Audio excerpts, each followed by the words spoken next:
Welcome back to West Texas View. We're going to continue talking to Dr. Cola about some of the childhood issues that are common and what parents can look for and how they can treat them and the things they need to talk to their pediatrician about. We were talking about constipation earlier, and it kind of leads in naturally to another problem kids face and parents aren't always sure how to deal with, and that's diarrhea. So kind of talk about what parents should be worried about or when they should be worried when their child faces something like that.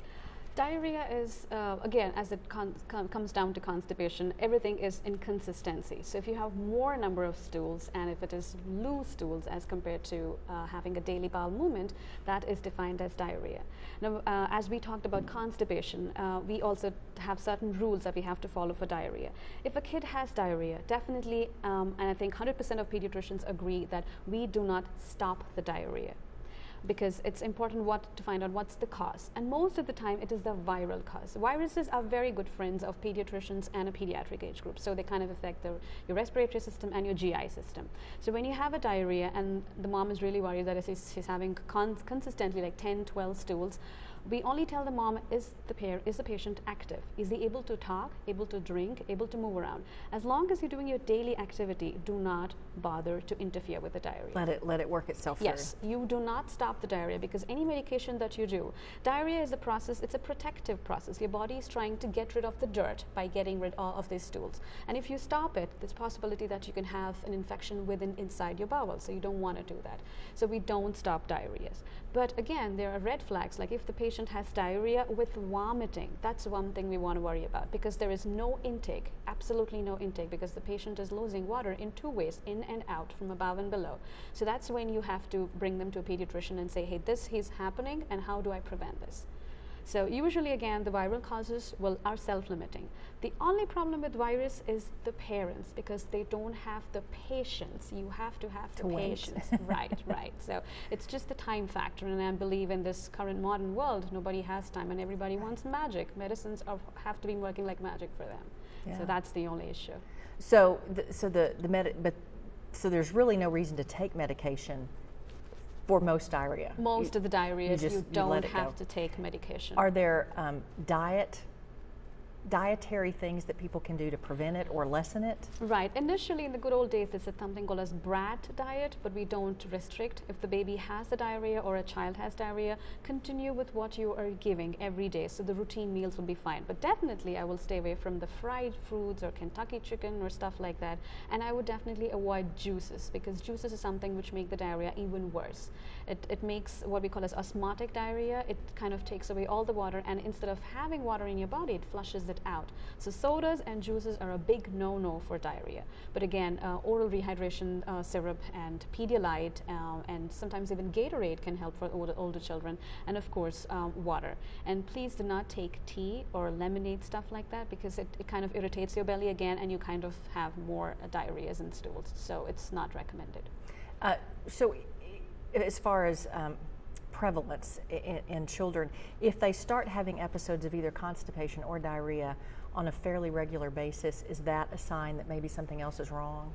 Usually that's how it proceeds. When we treat constipation, we technically treat it for 3 to 4 months, because pretty much all the babies, when they're growing, it's a way of developing and getting used to solid for the adult, for the table food. So when they have constipation and we start giving them the medications, they do have diarrhea as a side effect. And we tell the moms, please do not stop the medication. Continue it, but much lower dose. So call your pediatrician, ask how much you can go low on the doses, and then you can adjust the dose, but never do that. And what happens is with something called as encopresis, when a patient is constipated for a long time and there's small amount of stools which leak from the side, resulting in diarrhea. So the parent is under the misconception that he's having diarrhea, not constipation, and we want to treat for diarrhea. So you have to give a complete information. So you have to see a patient from the get-go, how he was, how are his patterns, and how is he today. So everything depends on what the history is. Okay. That's good to know. Well, let's talk just real briefly, because we don't have a lot of time left, but I want to touch on one thing that I know is a big issue now with children and parents and trying to keep them healthy, and that is obesity. So kind of briefly, can you talk about some of the quick points on what parents should know to help their kids avoid or not get any heavier than they already are, avoid getting fat. I'm actually glad you brought up this topic because I had a lot of questions. We did talk about last time and then most of our parents had a question. So to summarize everything, what we call as 5-2-1-0, that's a technique that we ask the moms and the dads to adopt.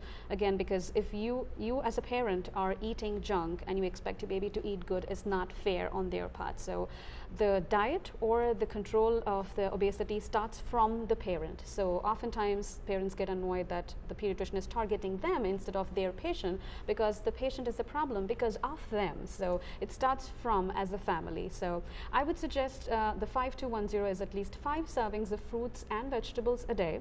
2 is not more than 2 hours of screen time. Screen time meaning the computers or laptops, right, or DS.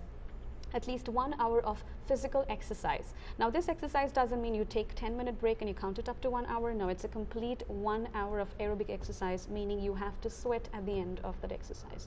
And 0 is 0 sodas, 0 sugar, and 0 sugary stuff. So, and juices.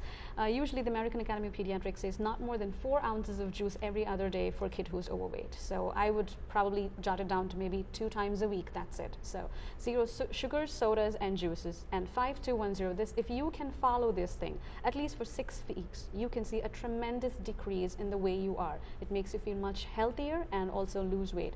And I was talking to Johnny about this. When an obese patient, especially a teenager, comes to me and he asked me what he could do, I would first set a limit to a point that he can achieve it very easily, because it has to be targeted in a way that it has to be a positive reinforcement. So I would say don't gain any weight, because losing weight is a far away issue. So just don't gain weight. If you can just stay on this weight for next few months, you'll probably be in the curve. So if he can achieve it, it's a very good positive reinforcement. Well, and it's good for the parents too, because parents are facing the same issues their children are. Right. And so if you get the whole family in that mindset and Exactly. starting doing that, it'll be That's better for true. everybody. Yes. And it's definitely an issue that we need to work on with our children.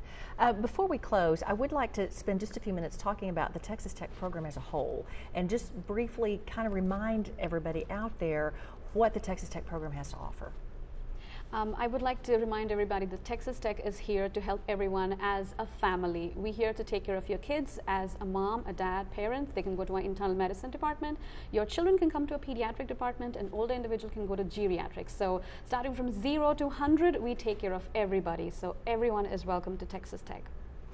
I appreciate that. The accessibility is a big deal right now with West Texas and the people coming in, so it's good to know there is a place to go. We appreciate you joining us today for West Texas View. It has been my pleasure to fill in for Johnny Lou Avery, and it has been my pleasure also to visit with Dr. Kola. We hope to have her back again soon. Thank you for joining us this morning, and we will see you next week. Thanks for joining us for News West 9's West Texas View with Johnny Lou Avery. This has been a public affairs presentation of KWAB-TV and KWES-TV.